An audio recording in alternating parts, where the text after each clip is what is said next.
If you asked me how long we've been down here, I wouldn't know. We don't see the sun, and nobody seems to have a watch. It doesn't matter anyway. We don't have anywhere else to be. For all we know, there isn't anywhere left to be. The surface has surely been overrun with death and decay by now. There are 6 of us left. Until just recently, there were 7.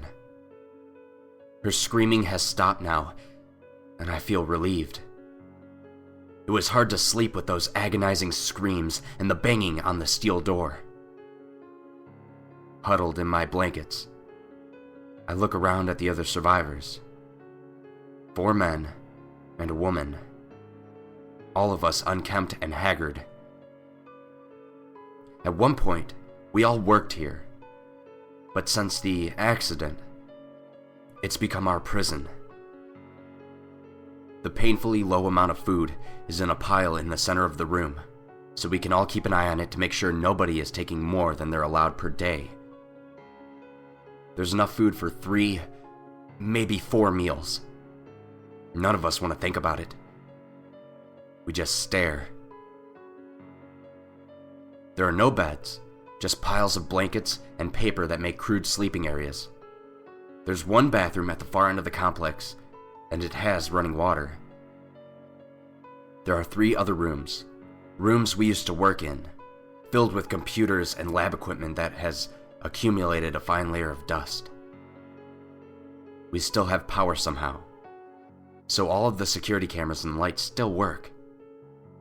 Unfortunately, none of the computers work because they've been shut and locked, as per emergency protocol. Any contact with the outside world is non-existent. We worked for the military, doing basic chemical research. Somewhere along the line, a chemical was leaked, and the results were fatal. People who came in direct contact with the chemical succumbed to vomiting, mild at first, then grew intensely, until they had nothing to excrete except for their own blood. Nobody lasted more than a couple hours once they had touched the chemical. It also spread through saliva, bile, and blood, so those with the misfortune of coming into contact with even a single drop were doomed. We had to toss that woman out because we caught her vomiting in the toilet. She said that she was pregnant, and that it was only morning sickness, but you can't be sure. Her fiancé, Barry, tried to intervene, calling us animals. We clubbed him over the head, then tied and gagged him to a thick pipe at one end of the room. He strains against the bonds, and screams into the gag occasionally, a fierce and wild-eyed look on his face. It's for his own good, and the good of everyone here. He might hurt someone. Though, he needs to be untied and fed eventually. But nobody wants to be the one to do it. So we just sit and stare at the pile of food on the floor that gets lower with each rationed meal. He's another mouth to feed that we can't afford. Everyone is on edge, twitchy and jumpy. Every movement is watched intently with suspicion and unrelenting eyes. Nobody talks anymore. They just stare. We all know we're gonna die. It's just a matter of time before hunger or the chemical gets us. It's all in the back of our minds, eating away at our sanity. It's been a while now since the incident with the sick woman. Barry died while I was asleep, and our food supplies have run out. I draw the blanket over my head and drift into a fitful sleep, filled with hunger pains. I'm awakened some time later by the sound of whispers. I can see 3 members of our group huddled into a circle, and identify them as Marcus, Daniel, and Eileen. My stirring causes them to look over, piercing me with savage eyes. They start moving towards me with a hungry look on their faces. Their intent hits me with a sudden burst of fear, and I scramble to my feet. Marcus grabs me by the collar, and it tears as I break loose from his grip. Daniel grabs at the blanket, and I shove him hard against the third attacker, Eileen. They go sprawling, and I spring past them and into the computer room, locking the door as fast as I can. Dragging desks and cabinets, I make a crude and hopefully secure barricade. I see them banging themselves against the door and the windows, glaring at me with feral eyes. Something catches their attention down the hall, and they stop, heads snapping sharply in the direction of the bathroom. The fifth man, Jackson, must have finished using the facilities, unaware of the intent of the other three. He approaches and peers into the window, a puzzled look on his face. I tried to scream a warning, but all that escapes my throat is a hoarse rattle. It's too late anyway, and his face is smashed against the glass by one of the others. I stare in horror as his face is smashed into a pulp, each thud resonating through the room like a slow heartbeat. Then his body is taken away, and there is silence.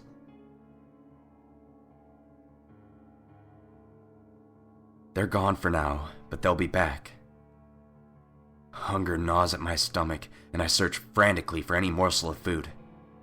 With extreme luck, I manage to find a candy bar in one of the desk drawers and hungrily devour it, thanking whoever it was who had the sweet tooth. My bliss soon passes, and the hunger pains return. I try to sleep, but even the slightest sound jolts me awake.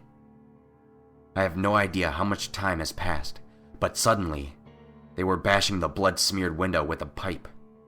They're going to get in, and I need to defend myself. There's an emergency axe in the corner of the room, inside a glass case. I smash the glass and retrieve it. It makes me feel a little better. My anxiety grows along the spiderweb cracks on the window with each passing moment. After God knows how many attempts, the window finally shatters, and the wild, barely human face of Marcus peers in. I sit in the chair, with the axe out of view, and wait.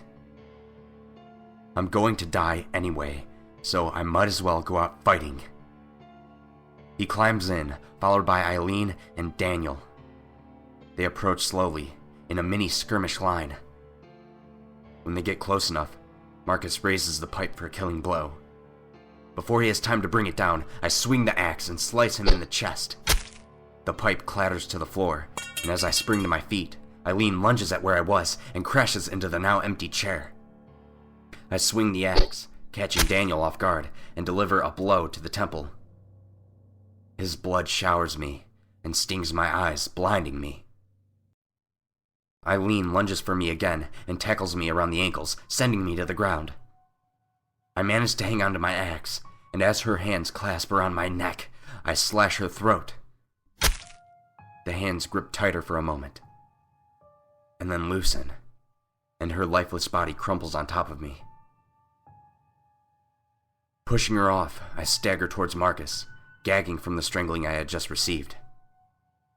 He was still alive, dragging himself through his own blood towards the fallen pipe. I stick my foot on his back and swing the axe into his skull.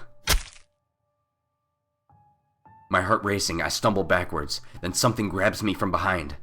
The axe is wrenched from my hands, and I feel a sharp prick on my neck. I lose all muscle control and slump to the floor. Through blurred vision, I see men in hazmat suits all around me. I hear the sound of their voices, but they seem distorted, far away. Then the man nearest to me speaks, and the words register into my brain with horror. "The experiment has gone on long enough," he says, before I sink into total darkness.